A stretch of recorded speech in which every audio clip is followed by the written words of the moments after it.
Kita akan lanjutkan bincang-bincang kita mengenai inovasi Universitas Gadjah Mada untuk membantu penanganan COVID-19. Kalau tadi di depan sudah dibuka oleh Prof. Rika menyampaikan bagaimana mendiagnosa seseorang terkena COVID, kemudian Bu Ika juga bagaimana bisa mentransfer data itu sehingga bisa dilakukan diagnostik yang benar. Tentunya sekarang kita juga mempunyai perhatian juga kepada para pasien yang memang sudah terinfeksi COVID dan sudah dirawat di rumah sakit.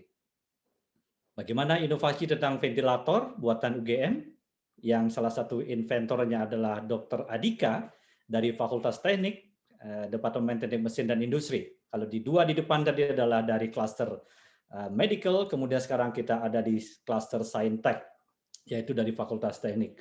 Bagaimana perjalanan ventilator ICU. Jadi ventilator ICU buatan UGM ini adalah merupakan ventilator versi ICU pertama di Indonesia dan sekarang sedang menjalani uji klinik di Rumah Sakit Sarjito.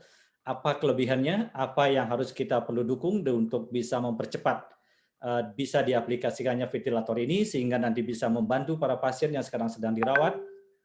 Kita doakan para pasien ini juga akan mendapatkan perawatan yang baik.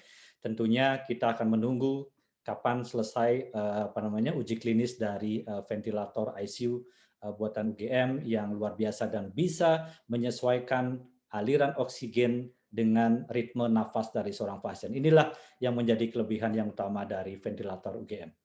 Baik, Dr. Adika, Pak Adika, waktu saya berikan kepada Pak Adika. Beliau adalah peneliti muda dari Teknik Mesin dan Industri yang sudah banyak juga melakukan penelitian kolaborasi dengan fakultas yang lain, terutama di Fakultas Kedokteran untuk membantu penanganan COVID-19 dan juga di bidang-bidang kesehatan yang lain.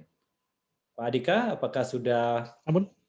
Oke, monggo Pak Adika, silakan share tentang inovasi ventilator UGM. Monggo. Oke, matur nuwun Pak Kompiang.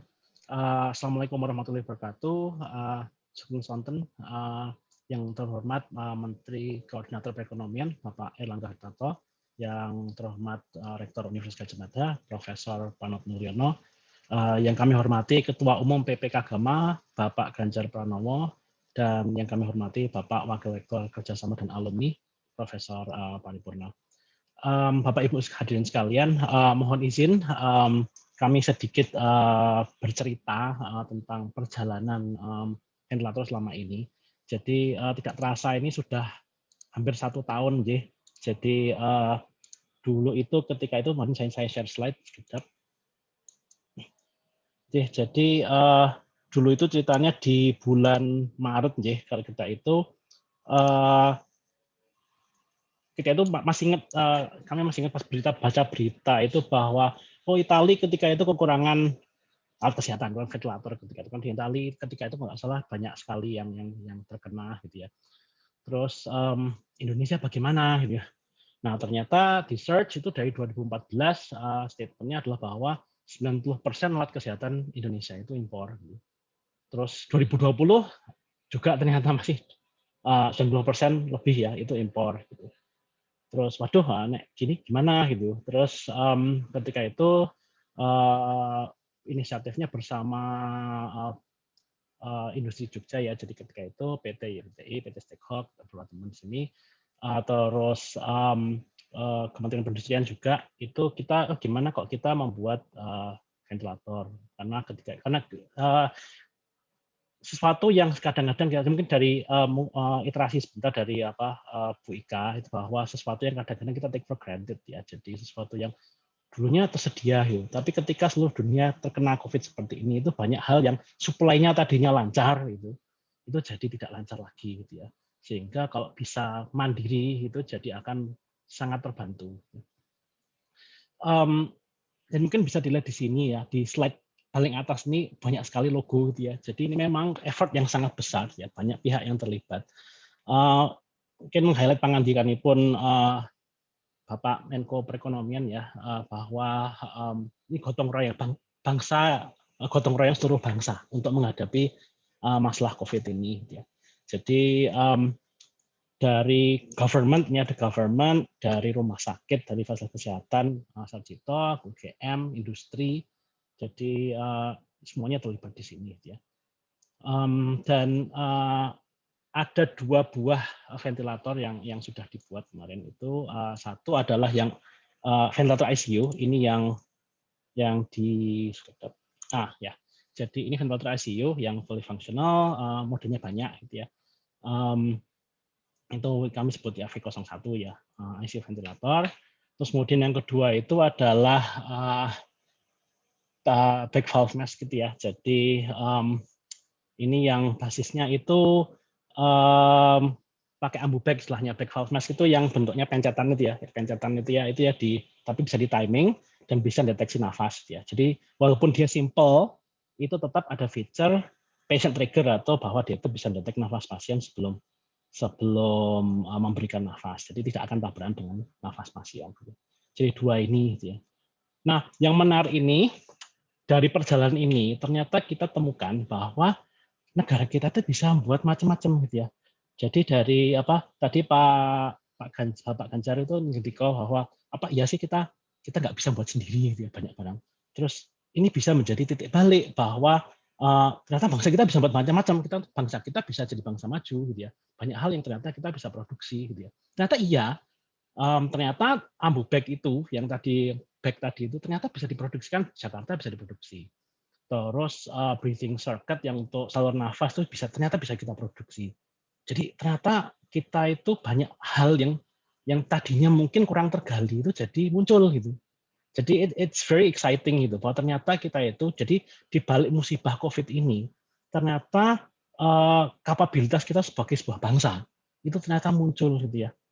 Jadi mungkin jadi ingat bahwa dulu John F Kennedy pernah cerita ketika mereka mau ke bulan itu, kalau nggak salah kita itu beliaunya bercerita bahwa kita melakukan hal-hal itu, gitu ya, bukan karena gampang, tapi justru karena susah, gitu ya. Dan kalau kita bisa melakukan itu menjadi ukuran kita sebagai sebuah bangsa, gitu ya.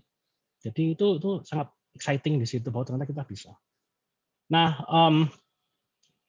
collaboration is key, gitu ya. Jadi kuncinya adalah kolaborasi. Jadi di sini itu saya hanya satu baut aja dalam sebuah mesin yang besar, gitu ya. Jadi bahwa ini ada industri YPTI, Raja Wali 3D, kemudian ada PT Swayasa Prakarsa, itu adalah PT milik UGM, gitu ya, yang memproduksi alat kesehatan.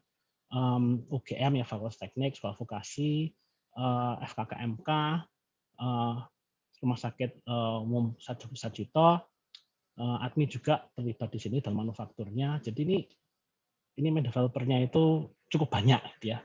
Dan ada government juga, gitu ya. Kementerian Perindustrian, Kementerian Kesehatan itu banyak mensupport, gitu ya. Dan Kementerian Ristek dan BRIN itu juga banyak mensupport. Dan juga industri ya yang menghasilkan komponen macam-macam, gitu ya. Jadi karena ini ada pentahelixnya jalan itu, hal ini bisa terwujud dalam waktu yang relatif singkat. Jadi mungkin ini ya tim yang sangat besar kami, gitu ya. Jadi ini tim dokter yang sangat luar biasa. Sangat berterima kasih pada tim dokter dari Mas Sarjito, Departemen Anestesi dan Perawatan Intensif ya. Jadi luar biasa, sangat banyak kontribusi dan memberi masukan khususnya di awal-awal itu terkait dengan bagaimana sih kita perlu buat ventilator, gitu. Apa sih yang perlu dilakukan? User requirements-nya apa? Dan dari ini foto yang kiri bawah ini ketika sebelum kami berangkat untuk uji performa di Surabaya itu. Jadi pas itu rame-rame kita cek, wah ini alatnya sudah betul belum, alat ukur ukuran-ukurannya apakah outputnya sudah oke belum. Jadi big team, big effort, gitu ya, dan tidak mungkin dilakukan oleh 1-2 orang, gitu ya. Ini menggabungkan berbagai macam ilmu dan keahlian. Ketika pertama kali ini ya kita kembangkan ya, mungkin prinsipnya itu beneficence dan non-maleficence ya. Jadi untuk membantu dan tidak membahayakan pasien. Jadi bagi dari Sumpah Hippokrates ya. Jadi kita berpikir ya ini kita mau merancang sesuatu yang bermanfaat ya. Apa sih yang perlu dilakukan? Jadi dari hari H pertama itu tim dokter itu sudah menjadi bagian dari tim pengembang ya. Jadi sudah ada komponen-komponennya sudah terintegrasi dari awal gitu ya. Jadi dan ketika itu kami tanya apa sih yang diperlukan agar ventilator ini itu bermanfaat bagi pasien dan tidak membahayakan. Jadi kami diceritakan ya apa saja safety dan monitoring fungsinya apa, terus kebutuhan kepresisiannya bagaimana gitu.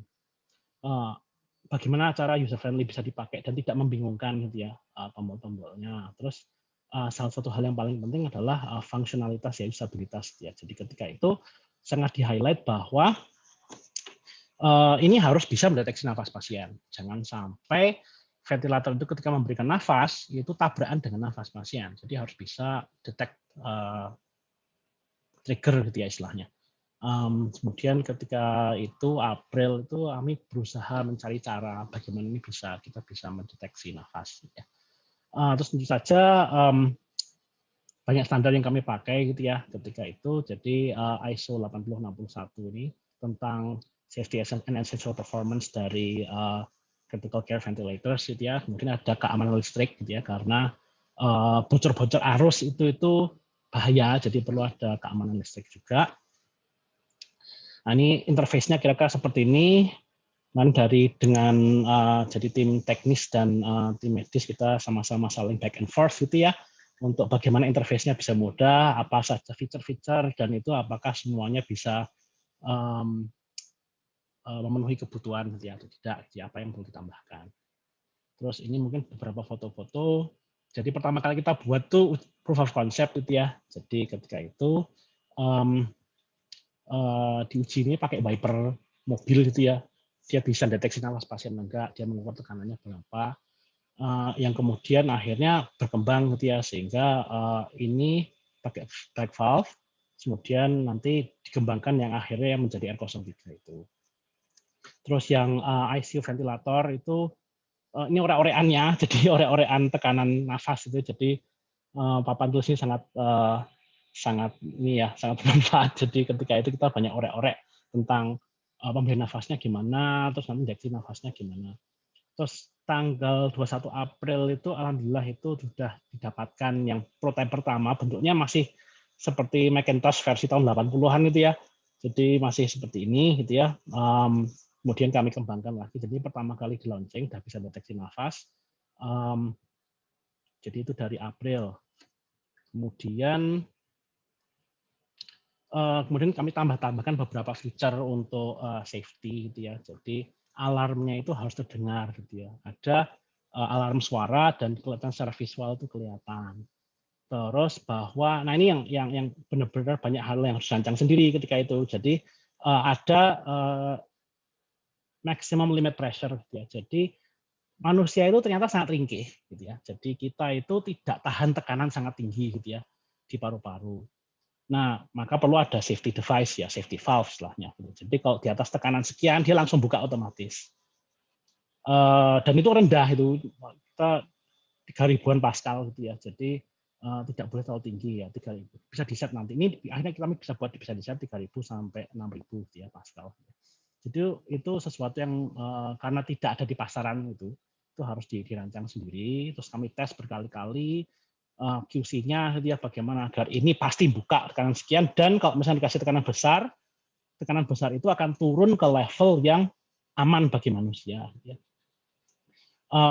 Terus kalau kita harus mengantisipasi semua kemungkinan. Jadi kalau misalkan tiba-tiba ada error gitu ya, dia harus ada safe mode. Jadi kita langsung masuk safe mode untuk pasien. Pasien bisa bernafas spontan gitu ya. Ada valve buka ceklek gitu ya, sehingga pasiennya bisa bernafas spontan. Terus kalau listriknya mati gimana gitu ya. Jadi menurut requirement itu sebenarnya regulasinya itu beberapa jam ya, 2-3 jam nggak salah baterainya. Tapi kemudian kita usahakan itu baterainya bisa lama gitu ya. Jadi ketika kita buat 8 jam. Yang mengingat Indonesia ya itu gelangan dan sebagainya gitu. Jadi kita berusaha ya ini harus bisa tahan lama ya. Jadi kita masang baterai 8 jam. Jadi bisa di-switch, baterai bisa di-switch tanpa dia mati. Dan Bahkan yang simple ya pun itu ada safety measure-nya. Misalkan contohnya power switch-nya. Jadi jangan sampai dia itu kesenggol gitu ya. Kesenggol nggak langsung mati gitu ya.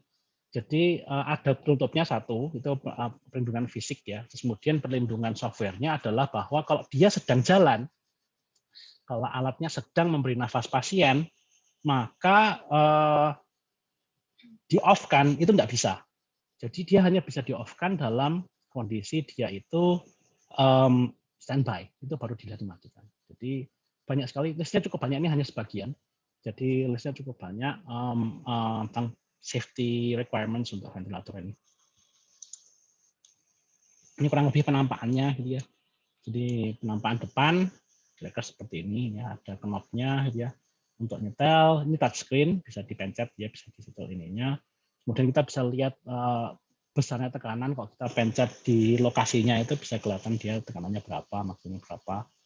Ini belakang itu interface-nya untuk udara, jadi ada masuknya udara. Dan ini standar, jadi harus colokan udara dan oksigen itu tidak boleh bisa saling ditukar gitu ya. Jadi ada ya the devil is in the details ya. Jadi kalau salah satu anggota tim kami Mas Irawan itu sebutnya the devil is in the details. Hal-hal kecil tapi essential gitu. Jadi ini colokan ini itu tidak boleh tukar dengan colokan ini. Tidak bisa saling tukar. Jadi dia itu walaupun di luar bentuknya sama, tapi dia itu unik gitu ya dalamnya gitu ya. Jadi nggak bisa saling tukar. Karena ini bahaya kalau tukar gitu ya. Ada color untuk mengindikasikan dan ada perlindungan fisik ya, bentuknya memang beda. Nah ini covernya untuk power gitu ya. Terus kemudian ini inspirasi. Jadi udara masuk pasien, terus pasien buang ke sini. Seperti itu. Jadi itu yang V01. Yang 03 lebih simpel ya. Jadi 03 itu yang ambu bag tadi. Jadi bag valve mask itu nama mereknya. Jadi kayak kalau kita pasta gigi itu nama mereknya kan Odol itu sebenarnya merek gitu ya. Ya ini kayak ini juga. Jadi bag valve mask itu istilahnya ambu bag gitu istilahnya. Jadi itu ambu itu mereknya. Jadi ada brand namanya ambu gitu ya. Walaupun kayak nama Jawa gitu tapi itu itu sebenarnya merek luar gitu ya. Jadi ambu bag istilahnya. Jadi orang bilang ambu bag. Nah, ini tampilannya agak simpel ya. Simple. Ini kemudian knobnya untuk kita atur, bisa diatur pressure-nya, bisa diatur volumenya gitu ya. Terus ini interface-nya, ini ambu bag-nya di dalam sini. Nanti dia mencet, dia timing sesuai dengan nafas pasien. Seperti itu. Ada sensor oksigennya juga. Nah ini perjalanannya. Jadi kalau ketika Mei itu kami mulai evaluasi. Ya. Jadi sebelum Mei itu kita merancang, membuat, jadi April itu, kemudian evaluasi itu kami bawa ke BPFK Surabaya ketika itu, dan sebelumnya konsultasi dengan LPFK Solo. Ya. Apa sih yang kurang, apa sih yang perlu ditambahkan, apa sih yang perlu diperbaiki lagi ya, dari segi regulatory requirements. Ya. Terus dari 7 sampai 10 Mei itu untuk uji yang emergency dan lolos ketika itu. Kemudian untuk yang ICU perlu lama, jadi perlu nyala 2 minggu ketika itu, 14 hari, tanpa mati dan tanpa perubahan karakteristik. Gitu ya. Karena ventilator ICU itu akan dipakai jangka panjang. Sementara untuk ventilator emergency hanya waktu singkat. Gitu ya. Jadi ketika itu 14 hari dan alhamdulillah lolos juga. Terus setelah lolos uji performa, dari tim dokter membuat protokol ethical clearance ya untuk uji klinis gitu ya. Kemudian kami konsultasi dengan tim uji klinis dari Kementerian Kesehatan gitu ya. Terus uji klinis pertama itu adalah untuk yang ventilator emergency tanggal 24 Agustus gitu ya, sampai 4 September itu dilakukan di ruang operasi gitu ya. Jadi ketika itu kami melakukan di ruang operasi kondisinya seperti itu 2 jam kira-kira per pasien ya, kurang lebih dari 2 jam dikit. Terus kemudian itu yang untuk R03. Terus kemudian untuk V01 yang ICU ventilator itu startnya Oktober. Jadi kami memproduksi kira-kira 10 unit untuk emergency dan 5 unit untuk ICU ventilator. Untuk ICU ventilator itu 2 kali 24 jam ujinya. Jadi itu masih ongoing.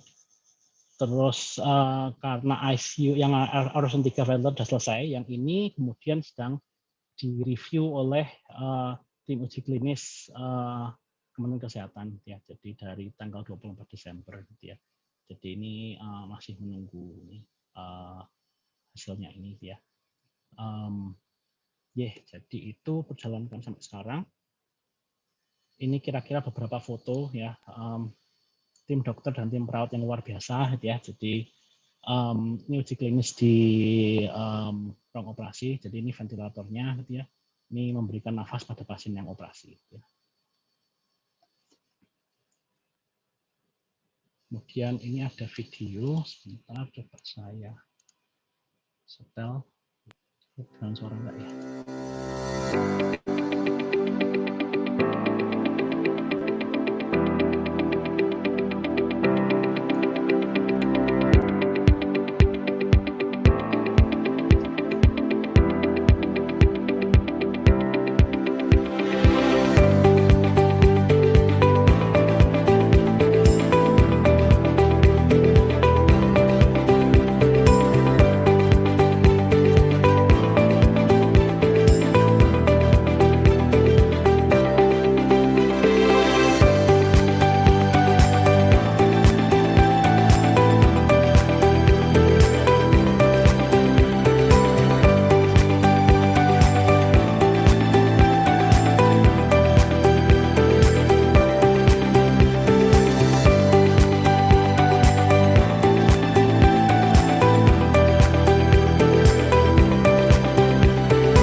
Jadi kira-kira itu yang untuk ventilator R03. Jadi ini clinical trial untuk ventilator V01 ya. Jadi ini kami bersama tim dokter. Terus pas ini ya karena 2 kali 24 jam ada siang harinya, malam harinya gitu ya. Mas ini kira-kira penampakannya ya.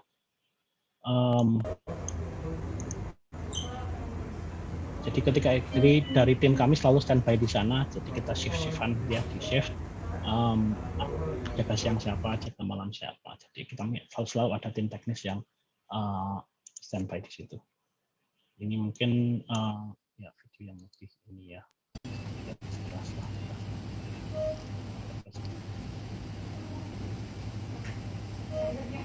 Di kelihatan pasien triggernya ada biru titik gitu ketika pasien yang bernafas. Nah, ada biru ini pasien yang bernafas. Dia bisa detek nafas pasien.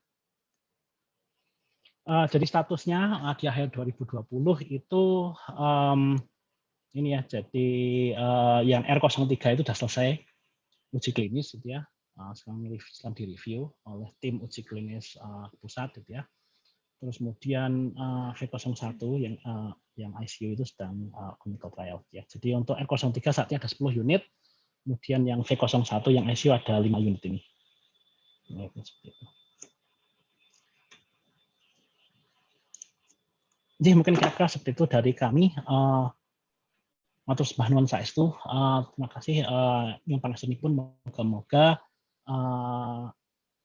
hasil dari kerja keras kita semua itu bisa bermanfaat untuk bangsa. Mohon dukungannya pun Bapak Ibu sekalian. Assalamualaikum warahmatullahi wabarakatuh.